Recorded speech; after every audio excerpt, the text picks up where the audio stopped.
Assalamualaikum warahmatullahi wabarakatuh.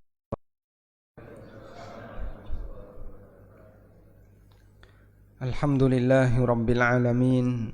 Wassalatu wassalamu ala ashrafil mursalin Nabiyyina wa maulana Muhammadin wa ala alihi wa sahbihi ajma'in. Wa ashhadu an la ilaha illallah wahdahu la syarikalah. Wa ashhadu anna Muhammadan abduhu wa rasuluh sallallahu alaihi wa ala alihi wa sahbihi wa man tabi'al huda ila yaumiddin. Alhamdulillah, puji syukur kita haturkan kehadirat Allah Subhanahu wa taala. Pagi ini kembali kita lanjutkan kajian dengan membaca kitab Riyadhus Shalihin di Masjid As-Salam Minomartani, Kapanewon Ngaglik, Yogyakarta. Sleman, Yogyakarta. Slemannya rentok kari ya. Kita mau membaca hadis nomor 218. Bapak-bapak yang di luar kedinginan enggak?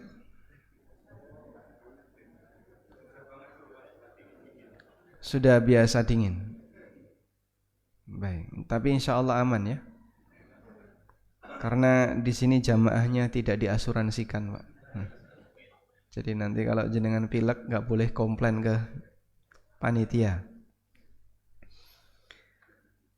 Baik, hadis nomor 218 tentang orang yang disebut oleh Nabi SAW sebagai manusia muflis. Wa an Abi Hurairah radhiyallahu anhu anna Rasulullah sallallahu alaihi wasallam qala. Dari Abu Hurairah radhiyallahu anhu, Rasulullah sallallahu alaihi wasallam bersabda, "Atadruna manil muflis?" Tahukah kalian siapakah orang yang pailit? Orang yang bangkrut, yang pailit. Qalu, maka para sahabat menjawab dengan standar materi. Al-muflisu fina, orang yang pailit itu adalah di antara kami, orang yang pailit itu man la dirhama lahu wala mata'. Orang yang tidak punya uang dirham dan tidak punya mata, tidak punya materi apapun. Barang tidak ada, duit tidak punya. Faqala, kemudian Nabi SAW menjelaskan definisi muflis, manusia pailit, manusia bangkrut yang sejatinya. Beliau mengatakan, innal muflisa min ummati, sesungguhnya muflis di kalangan umatku. Di kalangan umatku di sini adalah umat Islam. May ya'ti yaumal qiyamah, orang yang kelak di hari kiamat dia datang dengan membawa bisalatin wa siyamin wa zakatin, membawa pahala salat, membawa pahala puasa, membawa pahala zakat, berarti amalnya diterima atau tidak? Diterima. Orang yang bangkrut ini amalnya ikhlas, sesuai petunjuk sunnah Nabi SAW, memenuhi standar amal yang diterima. Wa ya'ti wa qad syatama hadha wa qadhafa hadha wa akala mala hadha wa safaka dama hadha. Tapi dia telah mencaci maki si A, menuduh si B, makan hartanya si D, menumpahkan darahnya si E, wa daraba hadha, memukul si F. Fa yu'ta hadha min hasanatihi wa hadha min hasanatihi. Akhirnya setiap orang yang pernah dia zalimi, baik yang berkaitan dengan jiwanya, darahnya, kehormatannya maupun hartanya, semuanya berebut pahala yang dimiliki oleh orang yang bangkrut ini. Fa in faniyat hasanatuhu, sampai ketika pahalanya habis, qabla ayyuqdama alaih, sementara kewajibannya belum tertunaikan, masih banyak kedzaliman-kedzaliman yang belum dia selesaikan. Ukhidha min khatayahum faturihat alaihi thumma turiha finnar, maka dosa-dosa orang yang dizalimi tadi diambil, kemudian dilemparkan kepada orang yang mendolimi, thumma turiha finnar, kemudian dia dilemparkan ke dalam neraka. Rawahu Muslim, hadis riwayat Muslim. Dan hadis ini bagi mereka yang sadar akan, dia akan menganggap ini sangat menakutkan. Karena penyelesaiannya kelak di yaumil qiyamah, Allah Subhanahu wa taala jadikan sebagai alat bayarnya adalah pahala dan dosa.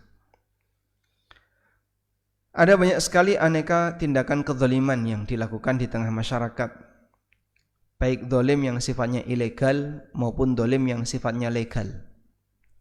Zalim yang sifatnya legal itu contohnya apa, Pak? Korupsi. Legal. Korupsi enggak legal. Apa zalim yang sifatnya legal? Perbuatan zalim tapi dilindungi oleh negara. Gimana? Riba. Contohnya transaksi riba. Transaksi riba itu dikatakan oleh Allah Ta'ala bagi mereka yang mau bertobat, ru'usu amwalikum fa in tubtum falakum ru'usu amwalikum la tadlimuna wa la tudlamun. Kalau kalian bertobat, kalian berhak untuk mendapatkan senilai harta pokoknya. La tadlimuna wa la tudlamun, sehingga kalian tidak mendolimi dan tidak didolimi. Maka di posisi ketika seseorang melakukan praktek kezaliman dan itu legal, berarti kan tidak ada tempat untuk berlindung bagi korban kecuali hukuman Allah. Sehingga ketika ada orang yang jadi korban riba, misalnya bank yang tidak punya ATM, itu namanya bank apa? Bank pelecet ya. Bank titil, bank pelecet yang tidak punya ATM itu Masya Allah lebih gede bunganya daripada bank yang punya ATM. Dia mau berlindung kepada siapa? Mau berlindung pakai undang-undang A, undang-undang B, semuanya melegalkan. Akhirnya satu-satunya cara hanya satu, berlindung kepada ancaman Allah Subhanahu wa taala. Ini loh, lihat, Allah mengancam seperti ini. Sehingga ketika berkaitan dengan masalah riba, Allah ngasih ancaman yang sangat berat. Apa ancaman orang yang makan riba? Ancaman pemakan riba apa saja, Pak? Ancaman pemakan riba. Ketika di dunia dibuat bangkrut di akhir hayatnya, Nabi SAW pernah mengatakan, ma aktsara rajulan minar riba illa wa kana akhiru amrihi ila killatin. Ketika seseorang memperbanyak harta dari riba, maka nanti ujung hidupnya adalah kemiskinan. Kemudian yang kedua, ancaman di alam kubur. Apa ancamannya di alam kubur? Berenang di sungai darah. Renang di sungai darah. Kemudian yang ketiga, ancaman saat dibangkitkan dari alam kubur. Kalau yang berenang di sungai darah ini sebagaimana disebutkan dalam hadis riwayat Muslim, bangkrut di akhir hayatnya ini seperti yang disebutkan dalam Al-Quran surat Al-Baqarah, yamhaqullahu riba, Allah membinasakan riba. Saat dibangkitkan seperti orang gila, kerasukan. Orang gila yang kerasukan. Alladzina ya'kuluna riba la yakumuna illa kama yakumul ladzi yatakhabbathu asyaitanu minal mas. Orang yang makan riba itu tidaklah bangkit dari alam kuburnya kecuali seperti orang yang kerasukan. Yang keempat, ancamannya apa? Yang keempat, ditantang perang saat di padang pasar. Dia ditantang perang. Sehingga di 4 fase kehidupan pemakan riba ini mendapatkan ancaman berlapis. Jadi seperti pasal berlapis. Hanya karena satu kesalahan, tapi ancamannya bertingkat. Maka ini menunjukkan betapa besarnya dosa riba. Karena ini dolim yang legal. Baik. Lalu ada dolim yang legal yang lainnya, yaitu ya gimana lagi ya, nggak ada istilah lain yang lebih cocok, pajak. Dan ini diberi ancaman oleh Nabi SAW, pajak yang bentuknya mukus, al-maksu. Al-mukus atau al-maksu ini diberi ancaman oleh Nabi SAW, la yadkhulul jannata sahibu maksin. Orang yang dia menarik pajak tidak akan masuk surga. Nah, coba kita lihat dalilnya ya.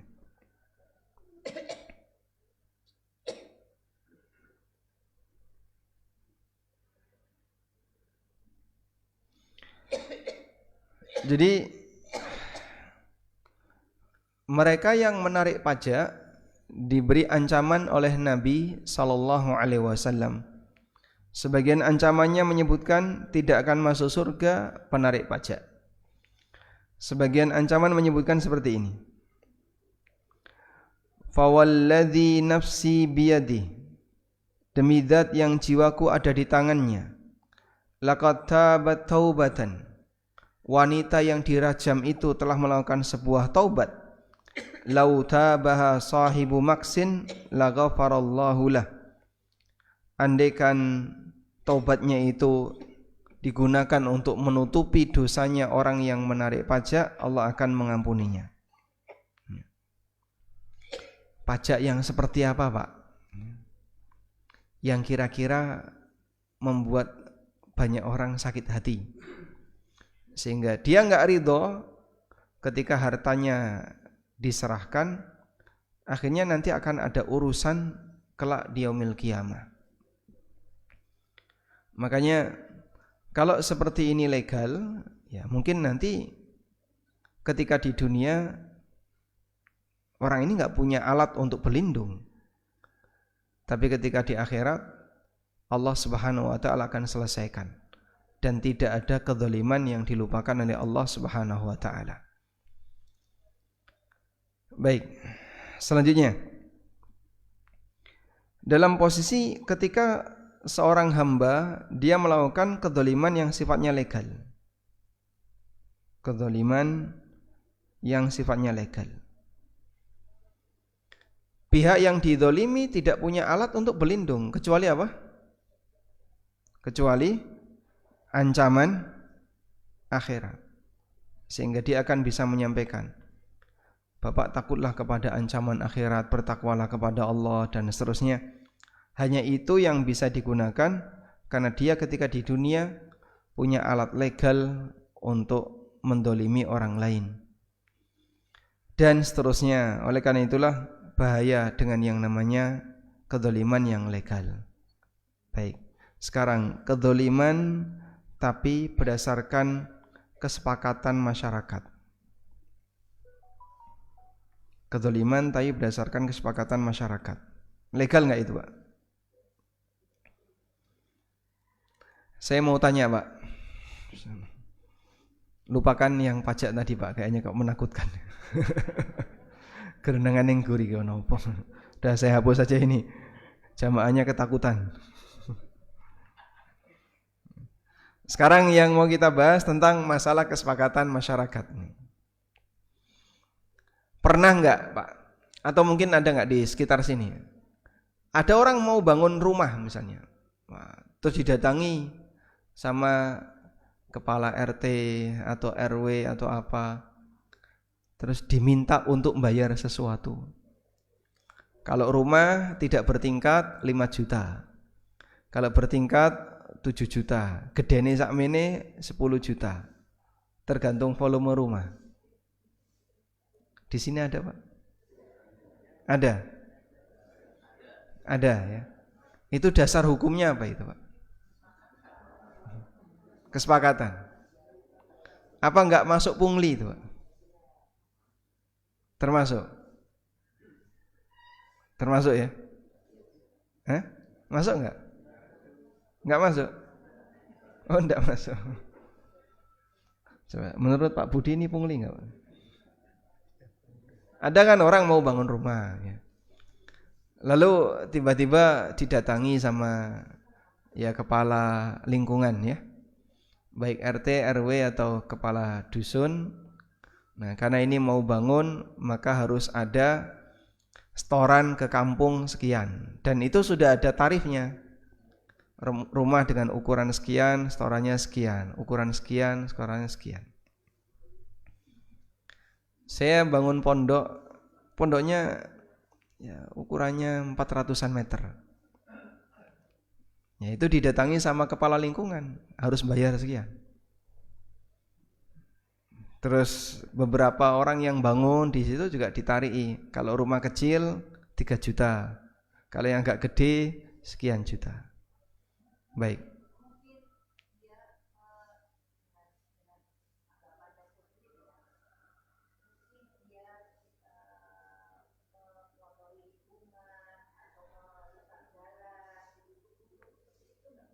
Ya.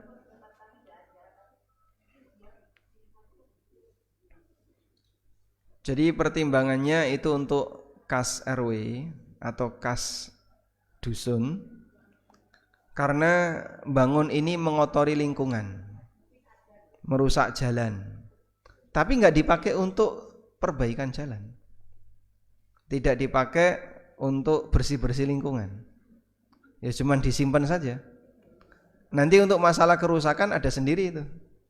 Sehingga ini kemarin dilewati truk, terus jembatannya rusak, ya nanti harus benerin. Jalannya rusak, kamu harus benerin, tanggung jawab. Ada kas sendiri, ada perbaikan jalan sendiri. Jadi kira-kira gimana itu, Pak? Pungli. Coba kita tanyakan ke ahli hukum. Masuk pungli Kak? Masuk ya. Ini dasar hukum di negara kita kan tidak boleh, Pak. Masuk kategori pungli ya. Walaupun berdasarkan kesepakatan masyarakat. Kalau per desnya ada enggak peraturan desa? Enggak ada.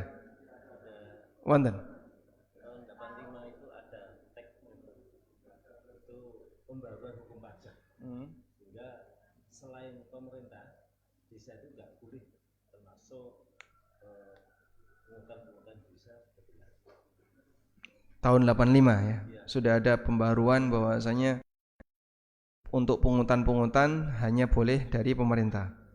Desa pun tidak boleh. Tidak boleh. Termasuk? Termasuk Pologoro. Pologoro itu apa? Pologoro itu pungutan desa. Oh, Pologoro itu pungutan desa. Itu sudah dihapus ya. Ya, mungkin masyarakat kita juga perlu disadarkan. Kalau seperti ini sebaiknya apa yang harus dilakukan? Karena nanti yang kasihan itu Pak RW, Pak RT. Kalau yang punya rumah ini nggak terima, dia mungkin tidak mempermasalahkan ketika di dunia. Kemarin kan sempat ada itu orang yang bangun di daerah mana itu, terus tarian yang tertulis ada suratnya dari RT atau RW, difoto, diupload di ICG, Info Cegatan Jogja ya, ICG. Nah, diupload di situ. Ya sempat viral. Ya walaupun tidak diperkarakan sampai ke ranah hukum. Cuman setidaknya kita tahu peraturan secara agama gimana. Ya itu tidak boleh. Karena kita tidak boleh mengambil harta orang lain kecuali dengan kerelaan yang bersangkutan. Kalau sifatnya sukarela, silahkan Bapak yang bangun rumah kalau mau ngasih ke kas RT secara sukarela tanpa ada tarif tertentu, silahkan. Kalau sukarela kan berarti tidak ada sisi kezaliman. Tapi kalau mau wajibkan, ini beda lagi. Gitu ya. Jadi mungkin kaum muslimin, baik yang ada di Jogja maupun yang lainnya, mohon diwaspadai ya berkaitan dengan aneka pungutan-pungutan itu. Di dunia bisa saja aman, tapi kita tidak tahu kelak di hari kiamat. Nabi SAW pernah mengatakan, la yahillu malu mri'in muslimin illa bitibi nafsihi. Tidak halal harta seorang muslim kecuali dengan kerelaan pemiliknya. Baik. Selanjutnya, dalam hadis yang tadi kita baca, Nabi SAW menyebutkan, si muflis ini, orang yang bangkrut ini, dia membawa aneka pahala-pahala amal, baik pahala salat, pahala puasa, pahala zakat, dan ini menunjukkan bahwasanya amalnya diterima. Dia merasa bangga sebagai orang yang ahli ibadah, dan dia merasa senang ketika pahalanya bisa dia bawa sampai akhirat. Tapi yang sangat disayangkan, ternyata yang bersangkutan banyak melakukan kezaliman kepada orang lain. Allah tidak pernah melupakan kezaliman itu, maka nanti akan dibayar dengan menggunakan pahala dan dosa. Karena itulah ada kezaliman yang sangat beresiko. Zalim kepada orang baik, zalim kepada orang soleh, atau kepada orang soleh. Kira-kira kalau orang itu berbuat zalim kepada orang soleh, Pak, siapa nanti akan dibela oleh Allah? Orang soleh itu ataukah orang yang menzalimi? Tentu saja orang soleh. Dan orang-orang soleh yang mendapatkan legalitas atau mendapatkan pujian dalam Al-Quran terutama adalah para sahabat Nabi SAW.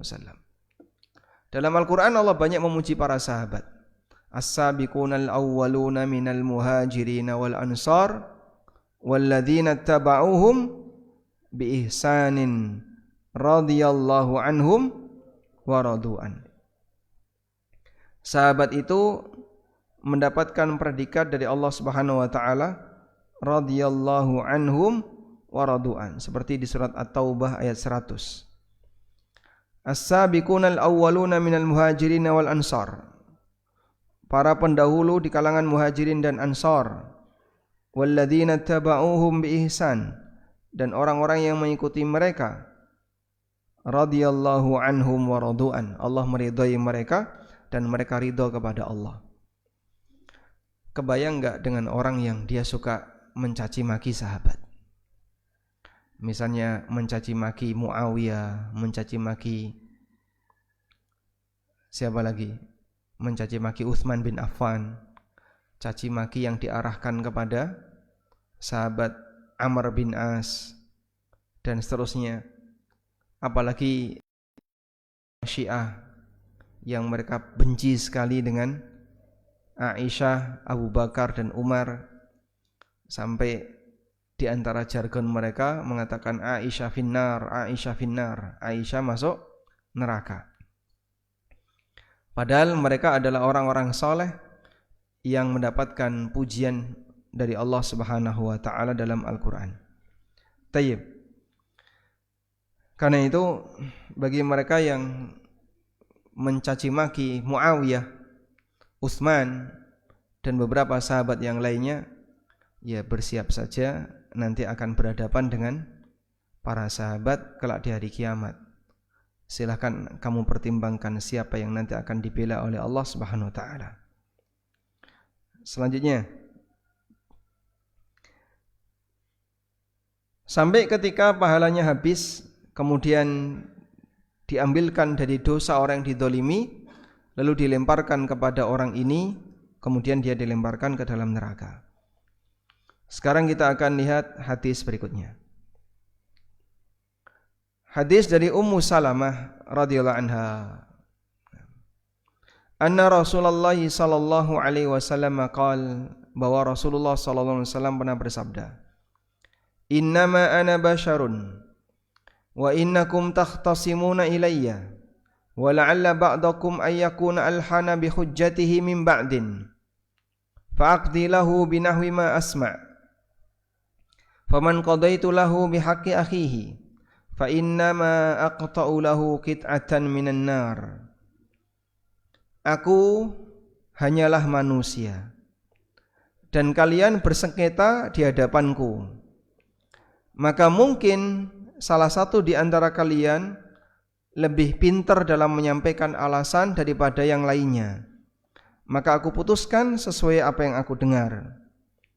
Faman qadaitu lahu, siapa yang aku putuskan untuk mendapatkan hak saudaranya, sesungguhnya aku telah memberikan kepadanya sepotong neraka. Muttafaqun alaih, hadis riwayat Bukhari Muslim. Ceritanya begini. Datang dua orang menghadap Nabi sallallahu alaihi wasallam. Dua orang ini mereka bersengketa dalam masalah waris. Sebut saja A dan B. Mendatangi Rasulullah sallallahu alaihi wasallam dan mereka rebutan warisan. Lalu Nabi sallallahu alaihi wasallam minta kepada masing-masing untuk berargumen. Akhirnya si A menyampaikan argumen, si B menyampaikan argumen. Selesai masing-masing menyampaikan argumen, Rasulullah sallallahu alaihi wasallam mengatakan, "Innama ana bashar." Aku hanyalah manusia biasa. Wa innakum takhtasimuna ilayya, dan kalian bersengketa di hadapanku. Mungkin salah satu di antara kalian lebih pintar ngomong daripada satunya, sehingga aku putuskan sesuai dengan apa yang aku dengar. Maka siapa yang aku putuskan dan ternyata dia mendapatkan hak saudaranya, sejatinya aku putuskan, aku berikan kepadanya sepotong neraka. Hadis riwayat Bukhari Muslim. Artinya begini.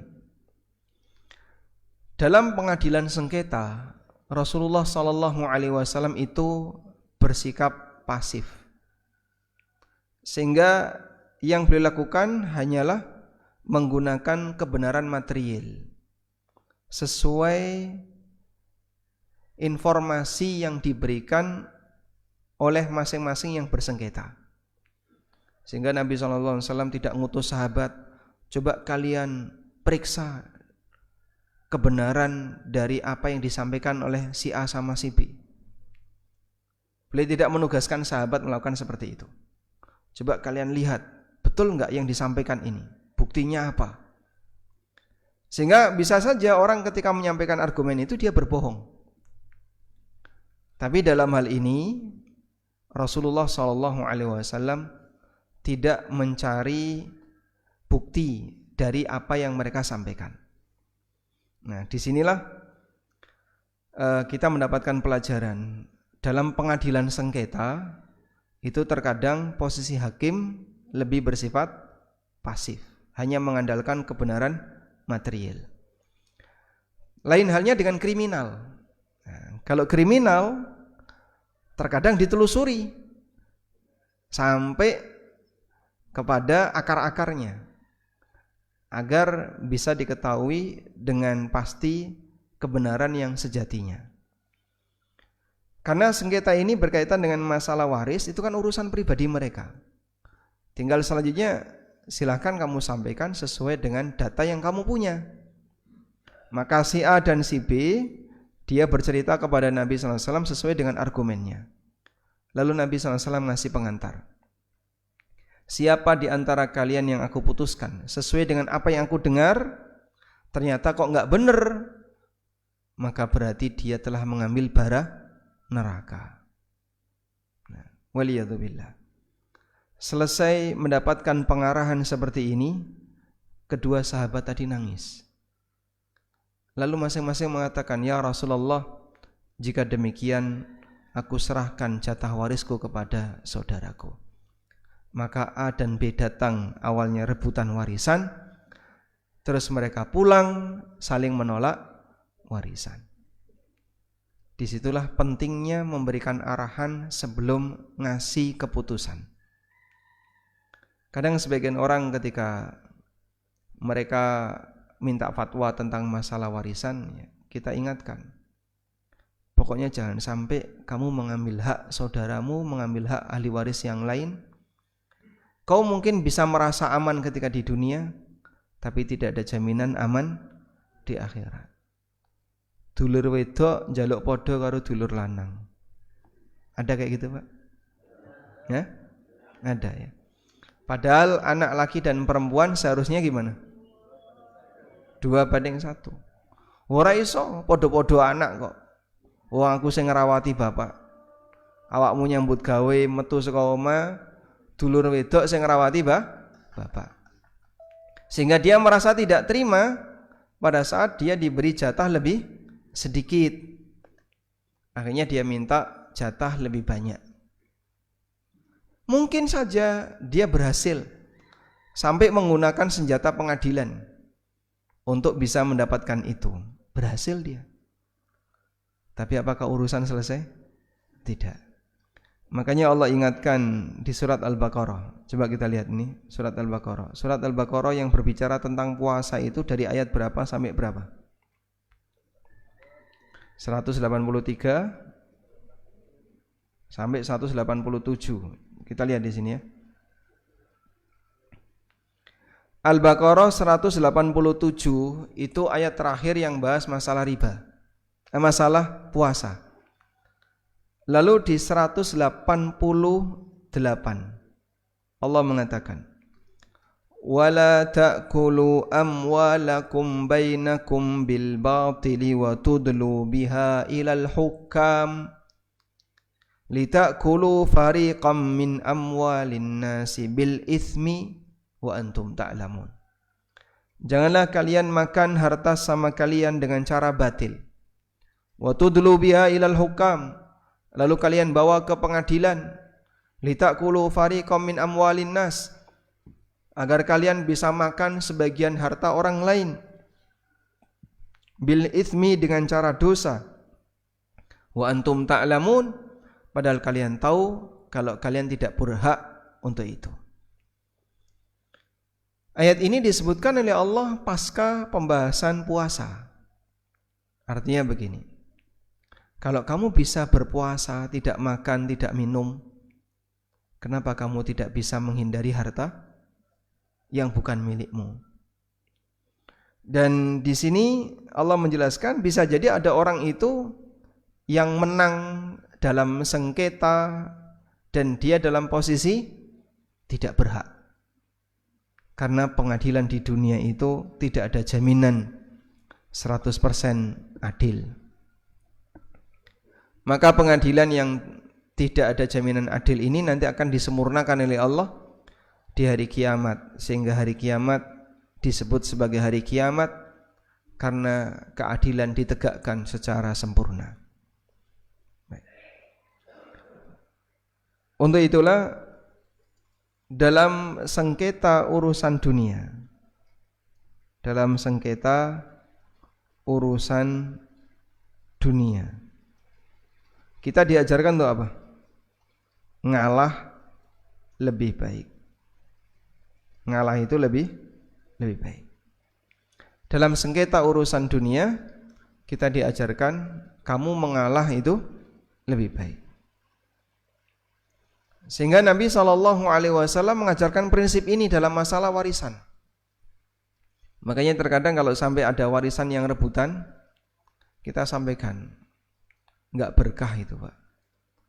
Walaupun Anda mungkin menang, tapi itu bukan harta yang berkah. Ngalah lebih baik, sudahlah. Kau berhadapan dengan saudaramu sendiri, satu rahim dengan kamu, keluargamu sendiri. Kadang nyuwun sewu, anak rebutan waris karo mbokne. Nggih, Pak. Anaknya sama ibunya rebutan warisan. Jadi kadang kita kasihan gitu ya. Ini apa enggak lihat kalau itu adalah ibunya? Ibunya juga sama, apa enggak lihat kalau ini adalah anaknya? Sehingga kadang sampai ke pengadilan, sampai jotaan, berantem dan seterusnya. Wallahu a'lam. Baik. Mungkin itu yang bisa kita sampaikan. Semoga apa yang kita bahas ini bermanfaat. Selanjutnya silakan, insyaallah. Ini tanya tentang apa? Pajak. Pak Ki mau tanya tentang pajak. Waalaikumsalam warahmatullahi wabarakatuh.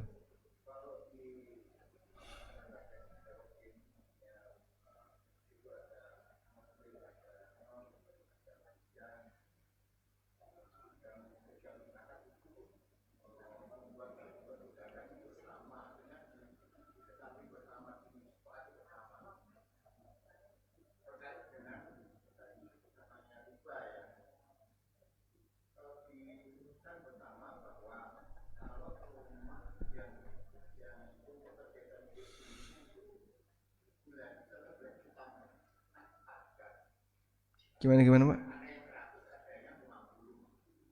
Rumah yang dipakai bisnis?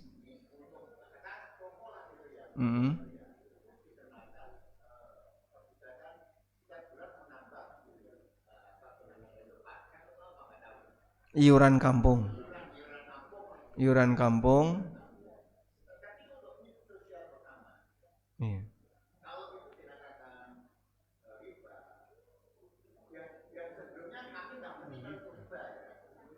Dolim.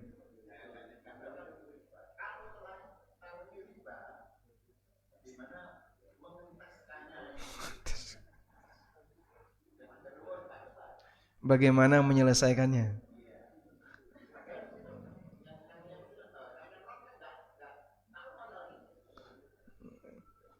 Baik. Ini tadi kita sudah sinkronkan dengan peraturan di negara ya. Yang secara resmi tadi sudah disampaikan oleh Pak Ir, bahasanya secara undang-undang ini tidak boleh. Tidak boleh ada pungutan maupun tarikan apapun, bahkan desa pun tidak boleh. Karena itu kalau ada model seperti ini, walaupun asasnya adalah kesepakatan masyarakat, maka yang kita arahkan sifatnya sukarela. Sehingga nanti dalam rapat RT atau dalam rapat lingkungan disampaikan bahwa kita punya beberapa kegiatan dan butuh dana. Nah, bagaimana agar para masyarakat ikut nyumbang, terutama yang punya unit usaha, agar nanti dana kegiatan masyarakat itu selalu ada. Jadi sifatnya sukarela. Tapi kalau tarikan resmi ada tarifnya, kemudian kalau enggak dikasih nanti dijodai sama masyarakat, diteror dan seterusnya, ya ini kedoliman, memaksakan orang untuk membayar sesuatu yang bukan kewajibannya. Begitu?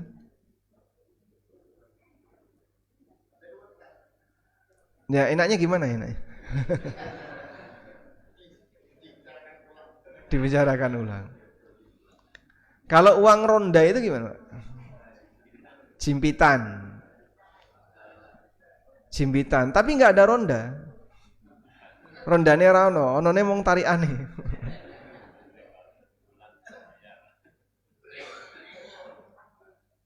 Ya. Budaya ini kan lama-lama sudah mulai berkurang ya. Kalau dulu saya pernah ikut ronda sampai jam 1 nyari beras. Terus beras karena kehujanan ganti koin.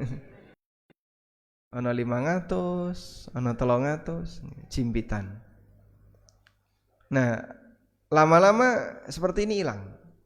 Tapi iurannya tetap ada. Pokoknya per bulan sekian. Kalau itu sifatnya kesepakatan bersama dan semuanya setuju dalam posisi kami secara sukarela mau membayar itu, insya Allah tidak apa-apa.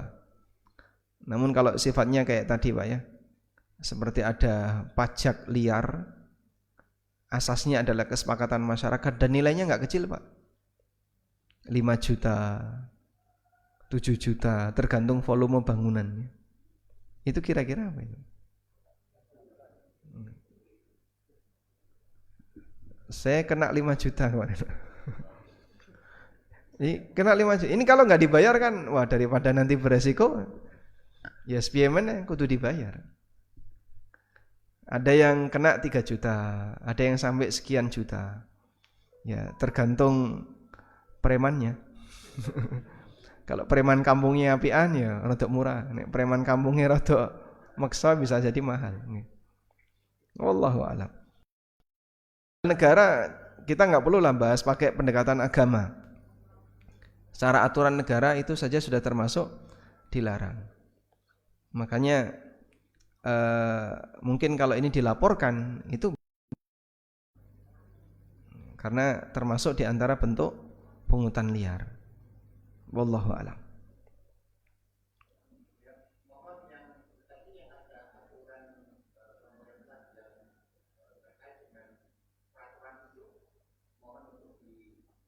Nah ini Pak Nur yang lebih paham misalnya. Beli bukunya aja ada. Oh beli bukunya ada. Buku pajak, buku penjualan madu itu juga ada. Oh gitu. Masya Allah. Mungkin nanti jenengan bisa pinjam bukunya Pak Ir. Mungkin Pak Nur mungkin ada saran. Di sini kan banyak SH ini. Ada mikrofon nggak Pak? Mikrofon wonten. Oh gini.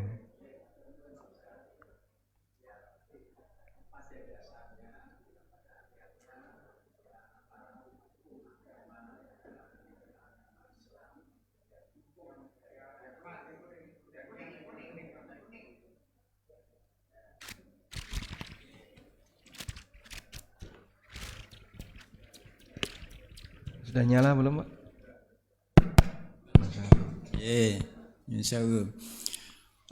Pada dasarnya ya pada hakikatnya antara hukum agama yang dalam hal ini agama Islam dan hukum negara yang dalam ini adalah negara Indonesia, karena negara kita adalah negara berdasar Pancasila. Sila pertama adalah ketuhanan yang Maha Esa, sehingga aturan norma agama juga masuk di situ. Ya, jadi banyak kesamaan-kesamaannya walaupun di sana sini masih terdapat perbedaan-perbedaan.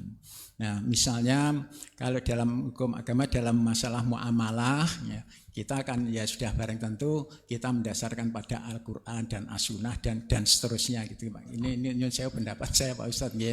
Nah, demikian pula dalam hukum negara kita mengenal adanya hierarki peraturan perundang-undangan. Nah, kalau dalam negara kan konstitusi atau hukum dasar atau undang-undang dasar kita 45 dan seterusnya, ada undang-undang dan seterusnya sampai ke bawah. Nah, misalnya di tingkat desa ya, tadi Pak Ir menyampaikan mengenai Pologoro ya. Memang dulu ya dalam praktek itu dikenal adanya Pologoro. Pologoro namanya. Ya, namun dengan lahirnya kalau tidak salah ya ini bukan sudah lama sekali.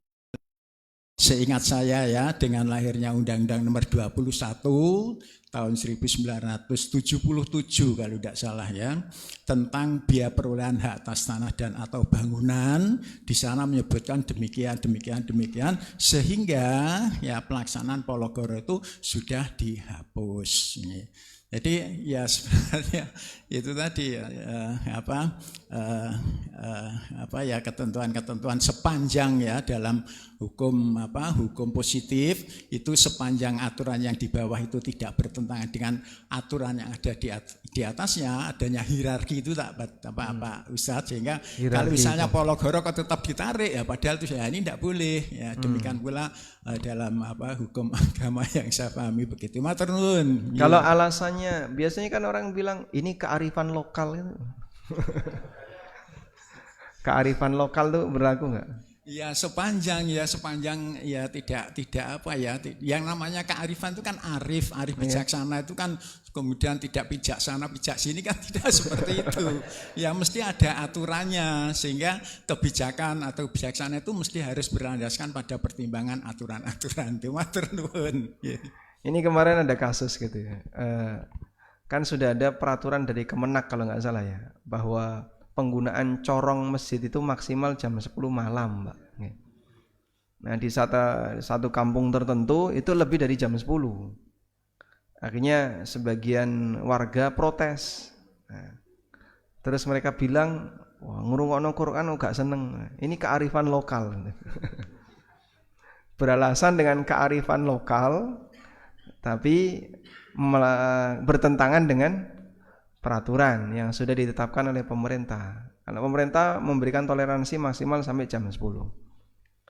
Berarti kayak tadi Pak, pungli 100.000, 200.000 per bulan, untuk yang punya usaha 200.000, enggak boleh ya? Mungkin itu tidak termasuk pungli, tapi pungmimi. Pungmimi. Pungutan semi resmi. Dicatat itu Pak ya, pungutan semi resmi. Dan itu secara hierarki hukum bertentangan dengan hukum yang lebih tinggi.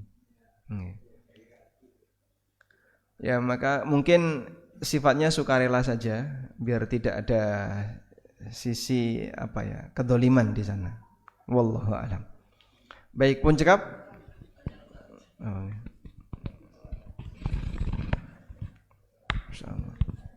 Ini sebagai kepala lingkungan atau? Oh, enggak juga. Saya di luar kampung Ustaz, cuman derek yang suka bro. Gitu. Masya Allah. Dari Karangasem sana, Ustaz. Karangasem. Ustaz. Assalamualaikum warahmatullahi wabarakatuh. Waalaikumsalam warahmatullahi wabarakatuh. Yang saya tanyakan masalah warisan Ustaz. Ya, antara laki-laki dan perempuan itu 1:2. Kalau punya warisan ya. Andai kata yang meninggal itu adalah yang ditinggalkan bukan harta benda, tapi utang gitu.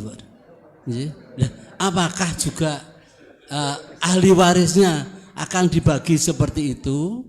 Untuk seorang perempuan yaitu 1/3, untuk seorang laki-laki adalah 2/3. Gitu Ustaz, ada kurang lebihnya. Mohon maaf. Assalamualaikum warahmatullahi wabarakatuh. Waalaikumsalam warahmatullahi wabarakatuh. Baik. Ini pendek saja, insyaallah bermanfaat ya. Jadi kalau kejadiannya mayit, dia punya utang, tapi di saat yang sama dia juga punya harta yang dia tinggalkan, punya warisan. Maka kaidah yang diberikan oleh Al-Quran, warisan ini dipakai untuk menutupi utang. Nah, begini. Sehingga harta yang ditinggalkan oleh orang tua atau oleh mayit dijual untuk digunakan menutupi utangnya mayit. Kalau kenyataannya seperti ini, anak jangan bilang, aku telah melunasi utang bapak. Yang melunasi bukan kamu, itu pakai harta bapakmu.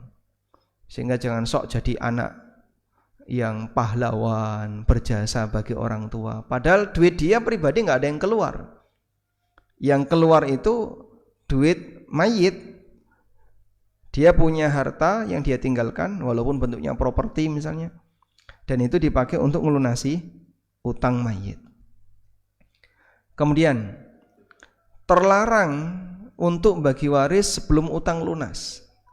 Ahli waris haram untuk mendapatkan warisan sebelum utang mayit tertutupi.